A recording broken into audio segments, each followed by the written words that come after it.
Media, and it's always a pleasure to be here with everyone. And today I didn't bring any guests because I wanna talk a little heart to heart with everybody out there, with several topics that we know are have been moving in our nation and things that we really need as a country to pay attention to. Because I gotta tell you, did anybody catch that debate Tuesday and tell me I am 60 years old? In all my life, I had never seen a worse debate than Tuesday. We got no substance. We got nothing from neither candidate, to be really um, honest. That's my opinion. My opinions are what goes out on this radio show and this broadcast, but it's not the opinion of Usula Media. So let's make sure we get that straight. It's now with Dave, and it's my opinion. But I got to tell you, that debate sucked. It was the worst debate I've ever seen in my life. Did anybody catch any good questions that were going on? That were throwing pot shots at each other. It looked like little kids that were trying to figure out, should I get into the school fight or not in the schoolyard, because they didn't cover anything. You had questions that were asked that just were not answered. We got nothing out of a debate from two people who, in my opinion, are running for the position on representing us as the leader of this country around the world, and to make sure that our interest comes first than anything else. And I'm talking about everybody's interest, from school teachers to firemen to police officers to crossing guards to nurses to janitors to business owners. We got nothing out of that first debate. I think it was disgusting to have that debate. We need to do much better. We need to make sure that the people that are going to represent us have our interest in mind. And I can do pros and cons on everything. I can say, yeah, when Trump's there and Trump had the best economy ever. We had the lowest African American, Hispanic American women with jobs. You can go through all that. Unemployment, you can go through all that. All that set aside, 47 years of service by Biden. I can give you pros and cons there too, you know. But that's not the point. The point that I'm trying to make is, what did we get out of these two people? I mean, do they really believe that America is going to accept, and its people and its voters are going to accept the back and forth, the clowning, the pointing fingers, the not getting their jobs done that we're putting up with in this country?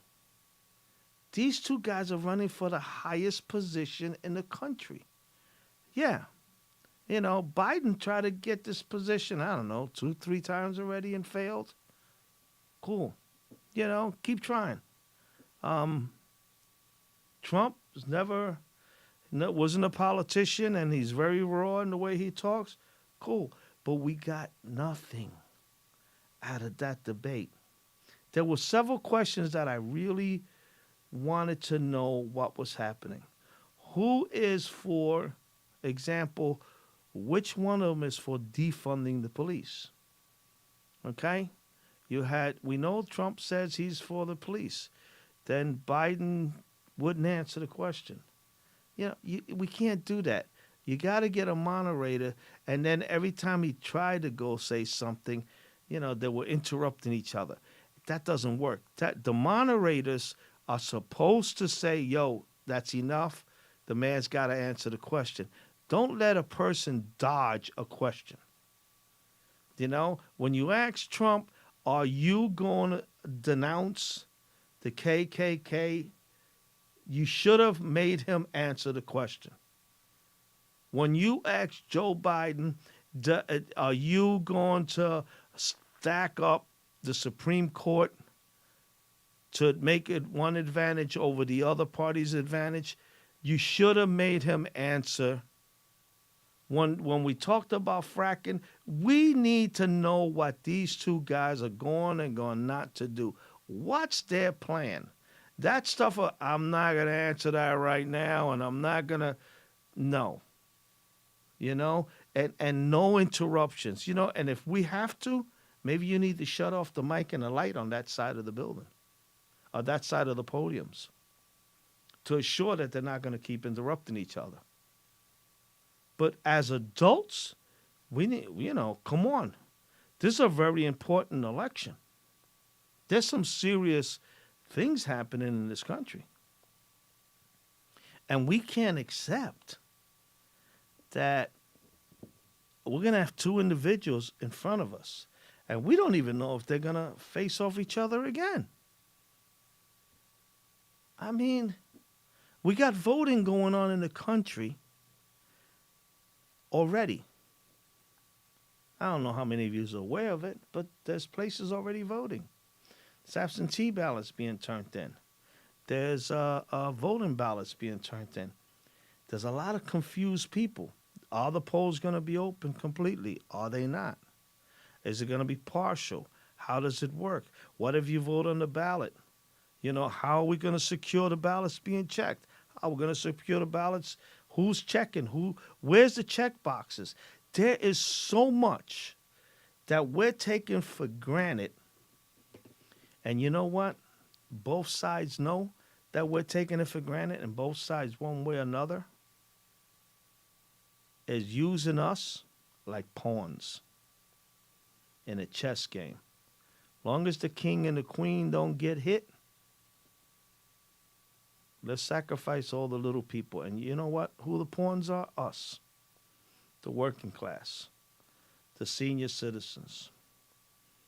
The school kids. And governors and mayors and congressmen and senators and these two guys running for the White House now. Yeah. It's simple, dude. Trump's in there for 4 years. Okay? There's good and bad. I don't agree with everything with him. There definitely is issues on both sides. And they'll say, you're not supposed to put another Supreme person in the Supreme Court. Well, statistically speaking and really being honest, the man was hired for 4 years. And he has the right to do it because it's in the Constitution. Nowhere in the Constitution does it says that if you're there and it's an election year, you shouldn't pick a Supreme Court justice. This is a perfect example of them using us as pawns, because now people going back and forth arguing, but they don't tell people the truth. The Constitution does not say you can only pick somebody for the presidency of the Supreme Court if it's not an election year. It doesn't say that.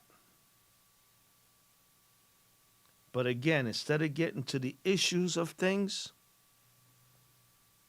they're playing games, and they're telling us different. And now you got people fighting. Well, they shouldn't pick it out. But that's not the rules. That's not the way the Constitution was written.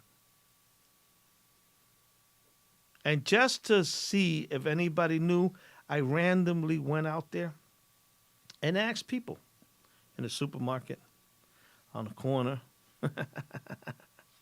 I went to the corner. And I don't want to embarrass people, so I'm not going to say that, but who it was. But I went to the corner where the first draft of the Constitution was written up. If you don't know it, it's 7th and Market. And I've said this constantly on my radio show. I asked people what was on the Constitution, what was written, what was the first draft, what was it written, and they were sitting right across the street and didn't know. Didn't know. I asked people where the Liberty Bell was at. Some people knew. Some people honestly don't know. I asked them where was the original city hall, and they didn't know that it was not in on where it's at now. I mean, it's scary. It's scary to think that in 2020 people don't have the basic idea and knowledge of what's going on. We have a very very dangerous situation occurring, and we have to get control of it. We can't let, you know how Biden said that President Trump's a clown. Have anybody in the history that you know, have you been voting, people who have voted since, they're 18 and they're now in their 50s and 60s and 40s, that you've had several presidential elections in your life that you even participated? Have you ever heard somebody call an incumbent president stupid, a clown, a dummy? Has anybody ever heard such disrespect in your life? And then to have, on the other hand, a president tell somebody, "Well, I don't know about you, but don't tell me you're the smartest kid cookie in the or the sharpest pencil in the box." What does where did we come to that we disrespect each other like that? Where? Where does it come to? Where do we get the audacity to have a man sit up and disrespect the highest seat in this country, by calling the president a clown? That's not insulting the president. That's not insulting Trump. That's insulting us as Americans. That's insulting us as voters. That was such disrespect. It was pathetic. It was good that it wasn't me, because I'm going to tell you, well, I could say it now. If I'm the president and you told me that I was a clown, I would put you down. I would insult you. I would let people know the idiot that you are. That was the biggest. It didn't, listen to me, he didn't disrespect the president. He disrespected us.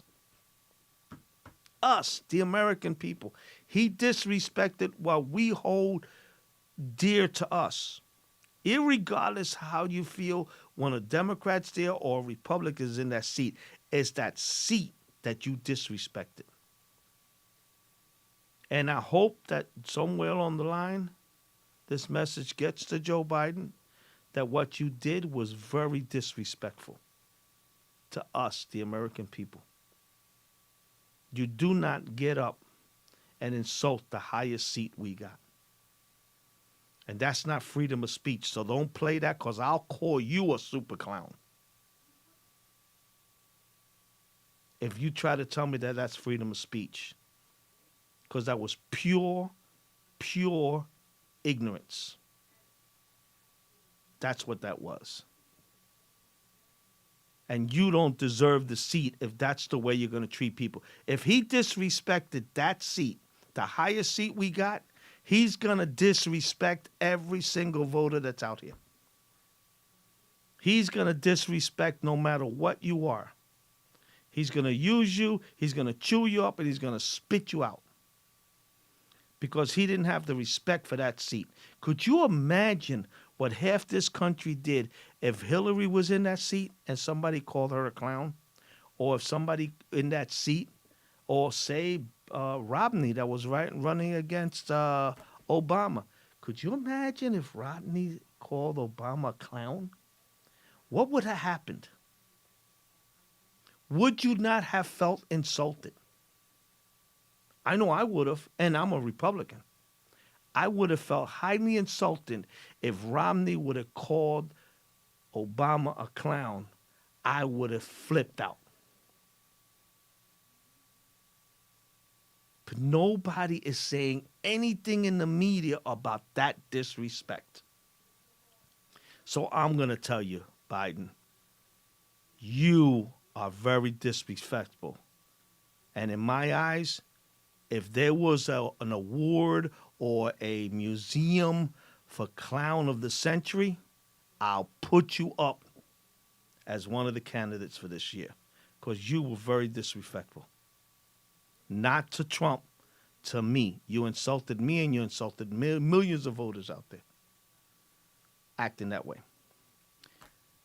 I think that we need to get a handle on the next two debates because if this is what we're about to get, we're going to have no way of making a smart and intelligent decision about who's going to run this country and where's it moving.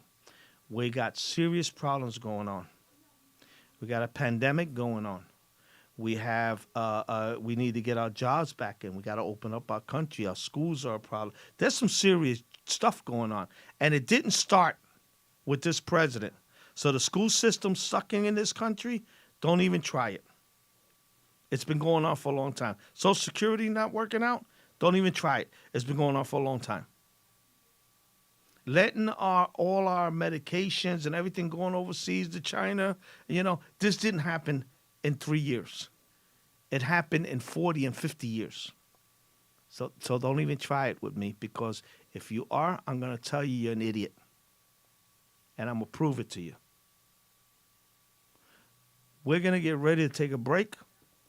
I know that was kind of hard for my opening piece, but I'm going to go on. And when I come back, we're going to talk about the importance of this election and what this election means and why is it so important. So hang in there. Get yourself a cup of coffee, get yourself something to drink, and I'll see you in a minute or two. There's a lot of fear in coming back to school. I wasn't sure if I could do it. I'm a 40-year-old man that walked in there to get his high school diploma. It was very hard for me, but the teachers, the counselors, they help you. One of the teachers was Miss Araceli. Miss Araceli, she gave me direction. Every single time I had a question, she'll put down whatever she's doing and she'll come over and she'll sit there with you until you get it. Thank you, Ms. Araceli. I know you make a difference in people's lives because of the person and teacher you are. I wanted to be here because I wanted to thank you for helping me get a beautiful gift. 50% of getting your high school diploma is walking through those doors. The other 50% is doing the work. Getting your high school diploma, it is a life-changing experience. It really is.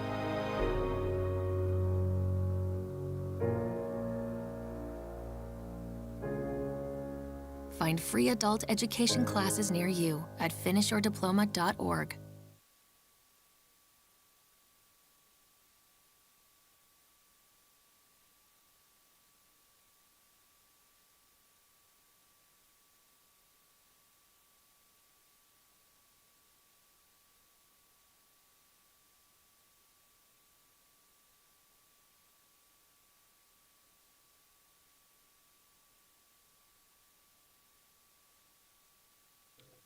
Welcome back, everyone. Welcome back, everyone.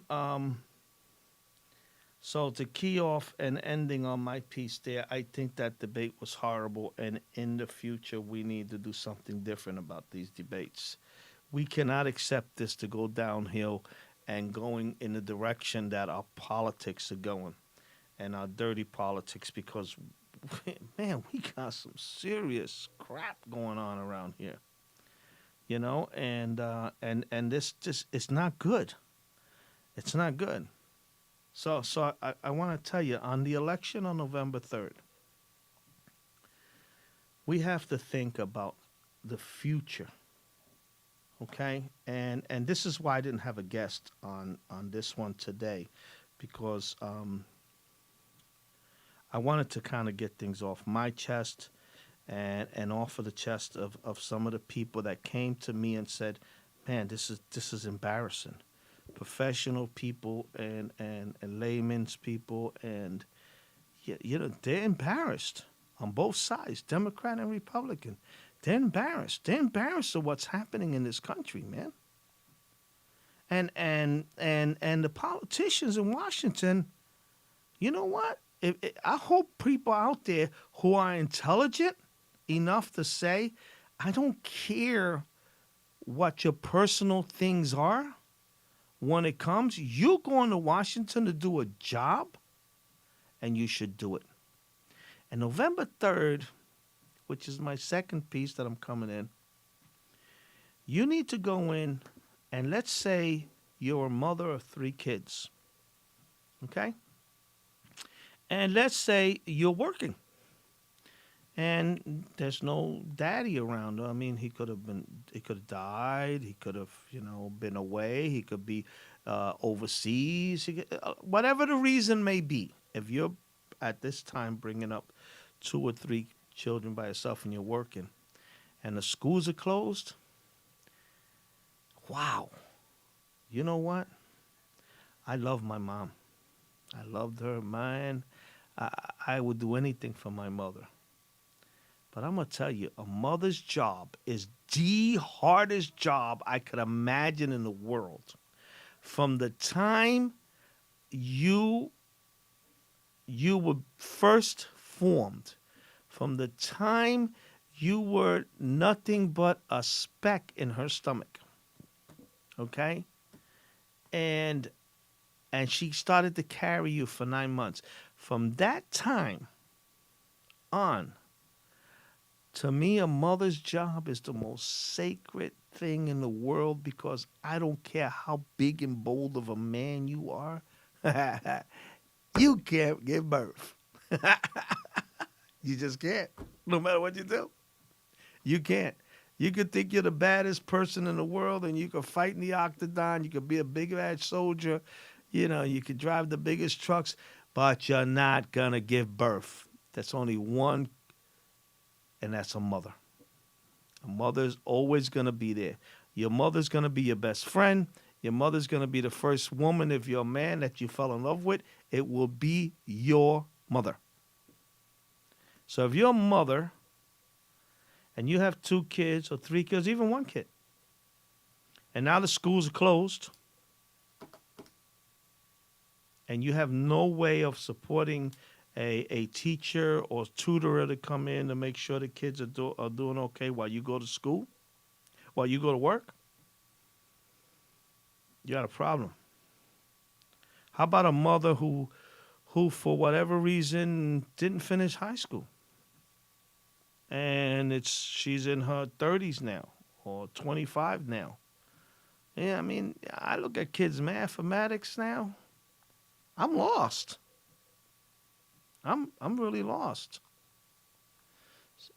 And what happens to the mothers? What are we doing?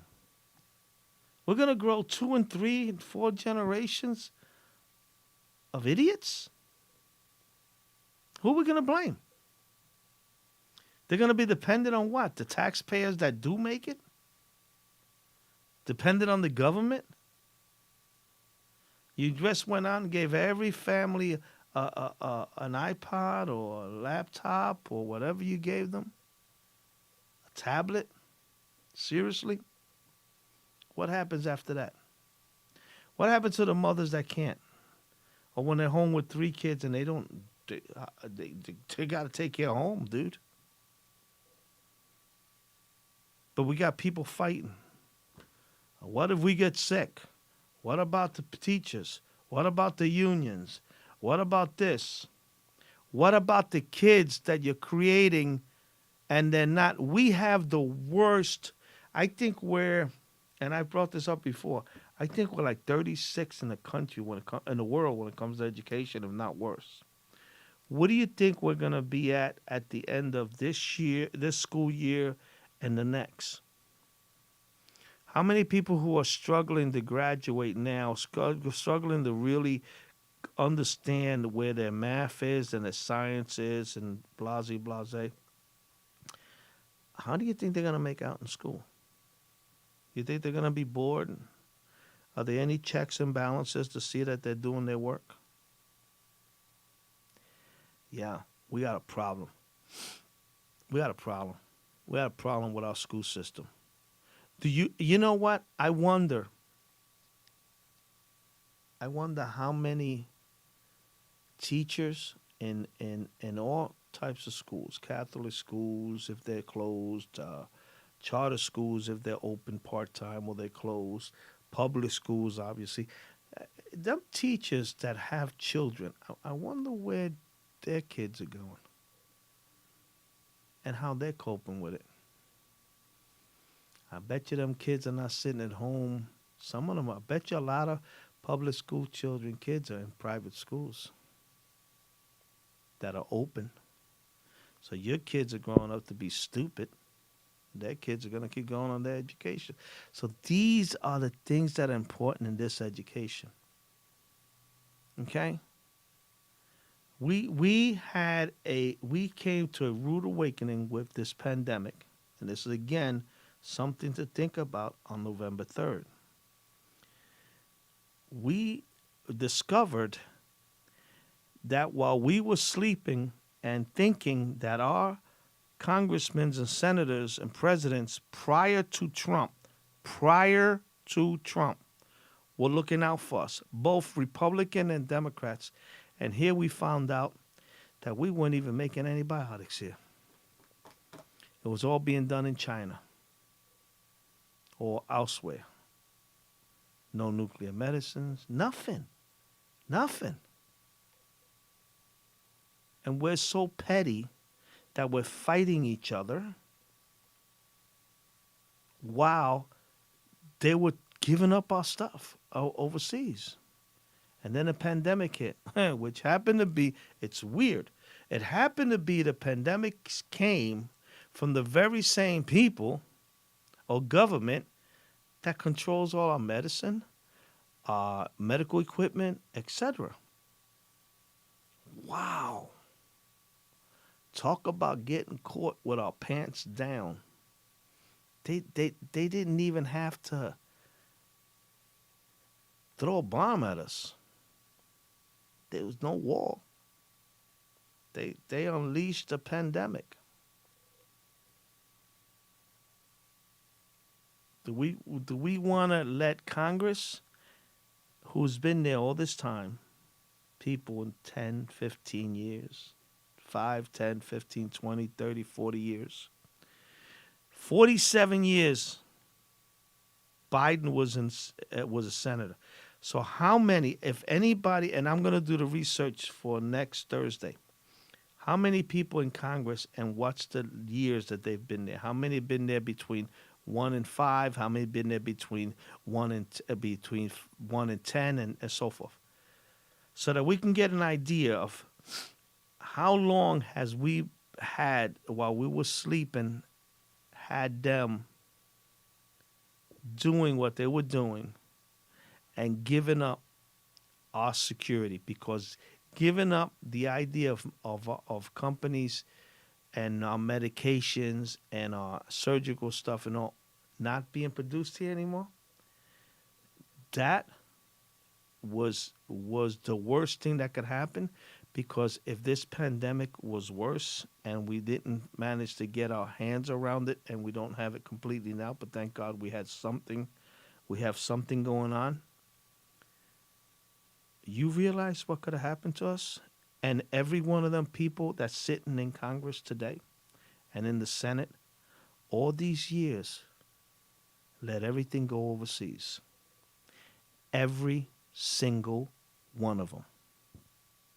There isn't one you can take out. There isn't one president prior to Trump that you can take out. Not one. Every single person in Congress is responsible for what happened. And every single person in the Senate is responsible for the weakness of our nation. Our military has grown back to strength again. Thank God. But if this got worse, we couldn't even do that. Now they're talking about this Green Deal that they want. No more fossil fuel. Okay. We're finally independent of outside sources for our energy. And we got Congress and the Senate debating on making us weak again. And they hide behind all kinds of things, the pollution, the this, the that. Let me ask you something. We got under attack and we don't have no more fossil fuel. How the hell we're going to fight our jets? We're going to plug them in and they're going to fly somewhere or charge them up? What's going to happen? We don't have the technology to defend ourselves if we don't have a strong military. Stop playing your games. This is everything that's at stake in November. This is what we need to come together, stop fighting, stop arguing, stop saying it's the Republicans or it's the Democrats or it's the independents or it's socialism or it's whatever you want. The flavor of the day is. We, the people, need to take control about what's happening. They let us all out to dry. They hung us all out to dry. Everyone, all parties, hung us out to dry. And if you're too stupid to see that, you're in trouble. That's the bottom line. That's my opinion. Again, not Ursula Media, it's David Torres. But you are going to be hung out to dry. You were already put out there. And if we don't start looking at candidates and not parties, we may make a very bad decision. For example, does anybody realize what happened now? We're gonna get into another segment, but I want you to think about something. Does anybody really know what happens if we wound up without a decision on who won the presidency? Anybody? Does anybody out there, a lay person, have any idea what it is? Well, I'll tell you what you need to do. You need to Google a copy of the Constitution and start reading on it so you can understand what politics is playing with us and how they're playing with us and how we need to take control of this because they're not out for our interest. They're not.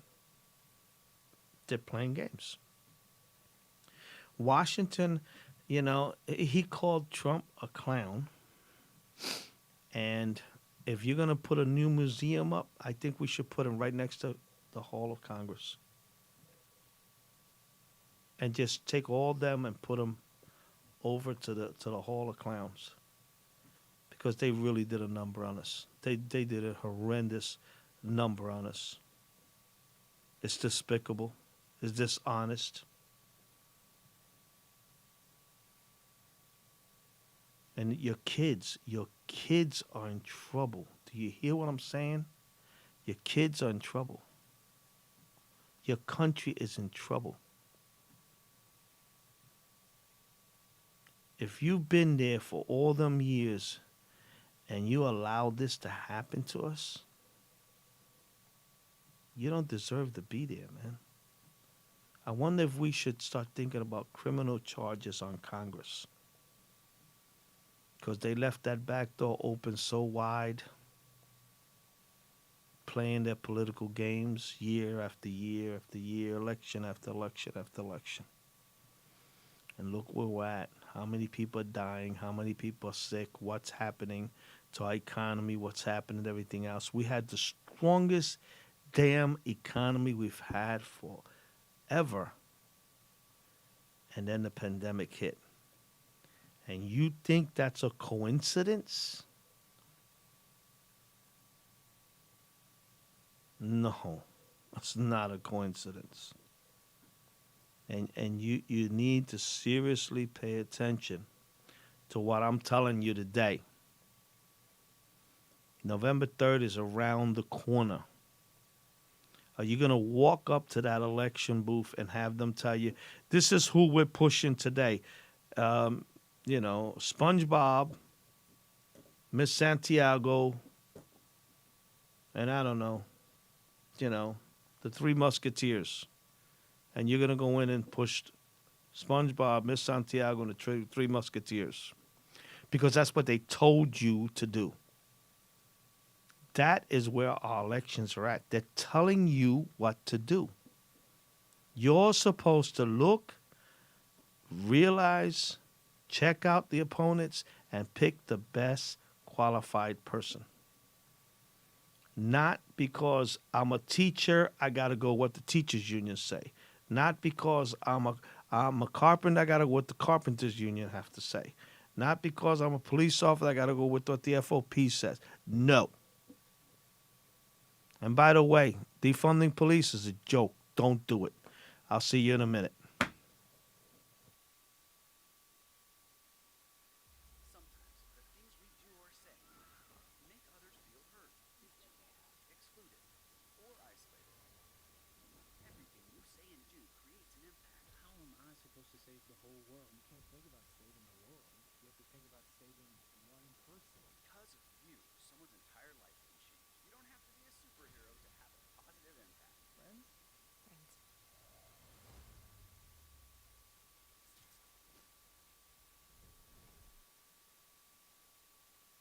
Not completing high school is more of a social thing than it was an academic thing. Even though all these years have passed, I still had that longing to have my diploma.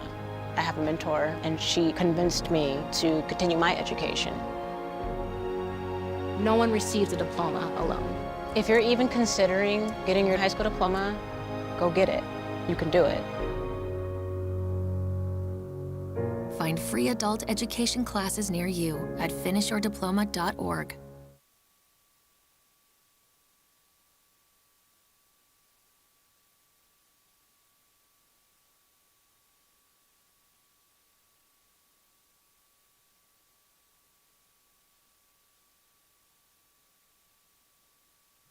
All right, everybody, we're back. I know this is not what you're used to having with me. You're used to me having some guests here, and you're used to us being kind of lively. But I wanted to take this Thursday to kind of just talk to you about what's happening. So back to the voting. Whenever you gone to vote, did anybody ever ask you who your choice was? Or did they come around and knock on your door and say, "Are you registered to vote? We noticed that you're Democrat or Republican, and we're pushing so and so." Did anybody ever do that to you? Did you go to the voting polls and have your block captain, your ward leader, your committee person run up to you and say, "Oh, Mrs. Jones, Mrs. Jones, Mrs. Jones, Mrs. Jones, Mrs. Jones." I love that song. Have you ever walked up and had any of them tell you, "Hi, Miss Jones, how you doing? You ready to vote? You have your candidates picked?" Did anybody ever do that to you? Like ask you if you're ready to vote for what you thought was the best thing to do? Or did you go up and say, "Hi, Mrs. Jones. Oh, I'm Mrs. Smith's son. Remember her? Remember this one, or my mother knows you, or blah, blah, blah, blah, blah, blah." And this is the candidate we're pushing. We're pushing A, B, and C. They never asked you if that was what you were doing, if that was your opinion, if that was what you decided to do. They told you who to vote for. And that happens to everybody going to vote. And even when you say no, when you walk into the door, they're still handing you papers. But they didn't ask you. They didn't ask your opinion. They didn't ask you, who the candidates were. But let me explain to you something. In the primary, you vote for who you think is the best candidate in your party to represent you. And then in the main one in November, you should vote for which one is the best candidate that you see that was going to take the country forward. Which is the best congressman, which is the best senators, which are the best president. But that doesn't happen. They expect you, if you're a Republican, to vote Republican, if you're a Democrat, to vote Democrat. And they never ask your opinion. Never. And I think that's a shame. That really is a shame. Because I got to tell you, I'm running. Everybody knows I'm running. I'm running for Congress, right? And I'm trying to go out there and talk to as many people as I can so they get to know me. But I know other candidates that are out there, like Drew, friend of mine's, Aaron, Bashir. Yeah, they're all running. And they're out there knocking on doors and meeting people and going out to the community. You know, because candidates should be exposed to the people, irregardless of what party you're with. And the people, even nowadays, you know, it's 2020, dude.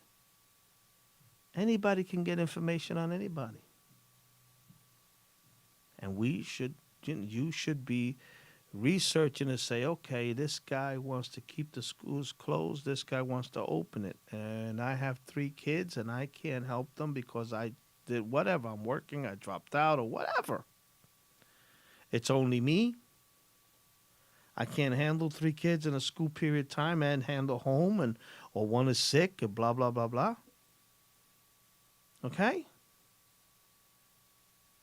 In that case, who wants to open and who wants to close should be your decision, right? What if the guy that the party wants you to vote for is the guy that wants to keep the school closed? Then shouldn't that be your decision? Not the party's? If you feel that police should not, like me, be defunded. No way on God's earth do I believe police should be defunded. No way. I don't care what your excuse is. Are they perfect? No. But let's face it, the crime is ridiculously high in the inner cities. That's a whole different topic.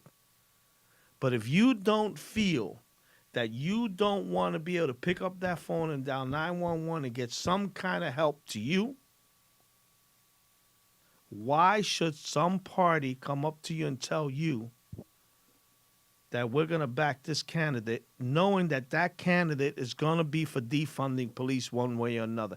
And they tell you it's reallocating and read this and read that. Bullshit. They're trying to defund the police. Don't get suckered.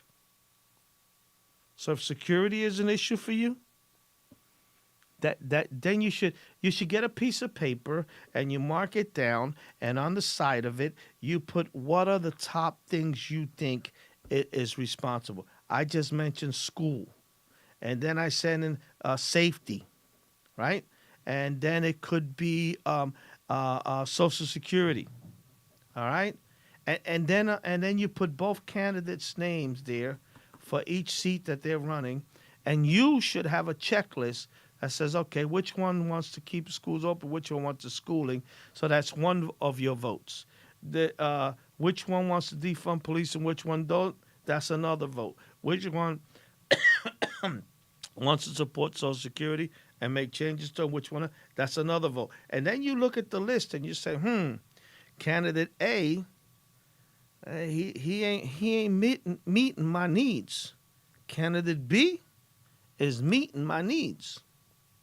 I don't care how much experience candidate A has as opposed to candidate B or vice versa, how many years you've been in public office. If all these things are questionable to me and you ain't for them, well, guess what? Then you've made an informed decision of how you should vote. And then when you walk up to the voting booth, which now you don't even have that for sure anymore, because they're taking that away from you. You realize that they're taking away from you. to make it where you're going to just know what the media puts out, what CNN, what Fox, what MSNBC, what they put out is the only thing you're getting information on. So if they're favored to one group or one person as opposed to the other, then if you go by that media station, then you're obviously going to be brainwashed to go the way they want you to do. Not what you need. Get the piece of paper, make 3 columns. One is what you need. What are your needs for now? What is how you feel you want the country to move forward? What is important to you? And then put each candidate next to that in every position, senator, congressman, presidents, etc. And you start checking them off. And then you pick the one that is favorable to you. Isn't that something? You know what that's called? That's called an informed voter. You know what they don't want? Is your informed voter. They want to tell you what to do. They don't want nothing else. Don't question nothing. They got your churches closed, but your abortion center's open. They got your churches closed, but your liquor store's open. You can go to the supermarket and spend 2 hours or an hour getting your food shopping together. I don't know how many people go do a weekly grocery at the supermarket and do it in 3 minutes. That doesn't happen. Can you do it in 5 minutes? I doubt it. Can you go to a supermarket and be in and out in 15 minutes with what everything you need for the week? I doubt it. But they just took away your place to vote by closing the schools and the churches down. Libraries. Think about it. They closed down where you should be able to make your informed decision and go out and vote, because nobody is in the booth. They could put every booth more than 6 feet apart. They could put every table more than 6 feet apart. They could put the 6 feet apart outside, and you go inside and you vote and you take your little piece of paper and you know that in this column here for Congress is so and so. In this column here for president is so and so. In this column here for Senate is so and so. Do they have any special things that you want to control? Do you want to increase your taxes or allow your city to take a bigger loan? Yes or no? Well, that's something I don't want. They don't want you to make this decision and to be that informed. They want to control you. This is what they did. There are already ballots missing. There are already ballots thrown out. In my own home, I received papers to get ballots for people who died. I know construction sites that people are telling me they're getting mails for ballots, and they don't, nobody, there's an abandoned building is being rehabbed. Are you serious? The military ballots coming in, there's no checkpoints. They're using you. If there is not a decision after a certain time in January of who won, now think about this. It's November 3rd is the election. But certain cities, and that includes you, Governor Wolf, have decided to extend it past the election. How does that work? So if they get all the outside votes in, and it turns out that neither one or two has reached the threshold where they're at, the bigger cities like Philadelphia, maybe needs a couple, maybe 5,000 to turn Pennsylvania over to one or the other. Okay? And it so happens that Wolf extended it 15, so I'm sure he's going to be in favor of his candidate. And here's what he did to you to insult you. Here's what he did. Okay? He has taken and extended where the decision for who wins is not there on November 3rd. He extended it, I don't know, 2 weeks later. Has anybody ever in the history of their voting life have had such bullshit handed to them? This is what's happening. This is where the problem's at. This is what's going on. You cannot do this. It's too important. And we got to stop people like the mayors and the governors and the congressmen and the senators thinking that they tell us what to do. We need to send a message clear across the bow. I don't give a damn what party you're with. It's a joke. What Governor Wolf did is a joke. What Governor Wolf did in some parts were illegal. And anybody out there can tell Governor Wolf that I said it. It's David Torres, Torres. He can ask me. I'll tell him he's a joke. I'll tell him he's wrong. He knows he's wrong. He knows it's wrong. When they complain to you about all these people dying with the coronavirus, you know who's to blame? The governors. Because most of the people that died in senior homes. Nursing homes, excuse me. Nursing homes that they mandated to take back patients that they knew were sick. They used the pandemic and the deaths of these people, they're using them against you.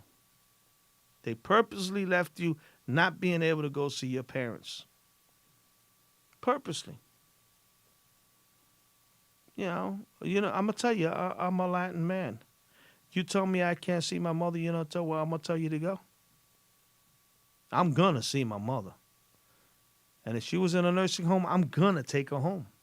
Because if she's in a nursing home, guess what? You can have that person home, put in a hospital bed, and most likely that person is going to be entitled to 24-hour care. And they're going to get all the loving at home and the food and the home cooking and the kisses and the hugs and the kids around them. Everything that they're getting denied, they're going to get at home. You try to tell me I'm not going to see my mother passed away. But my mother, even when the last of her days, when she was in a wheelchair, I was still bringing her to my house or my sister's house, and we kept her around. There was no way she was going to go into a nursing home. Some people don't have a choice. But you do have a choice whether you want to keep them in there. Because nowadays, things have changed. You could get home care at home. And the governors, like in New York and here, they used your loved ones as a token for their decisions, for their political ups and downs. They used them. They used you. The majority of the people that died, think about that, with the coronavirus was them. When the president shut down in February, they ran around Nancy Pelosi. Ain't nothing wrong. Come on down. Look at me in China. That's what happened. Anyway, please think about what I'm telling you. Think about what's going on. Make your informed decision. Next week, we're going to have some special guests in. And we're going to talk about, from the religious side, what needs to happen. Because churches are hiding behind their 501(c)(3)s. their churches and letting the governments tell them what they can do. But I love you. I'm going to tell you the hardcore truth. I'm going to pray for everybody. I'm going to pray for the governors and the leaders. God bless you. Love you all. See you next Thursday.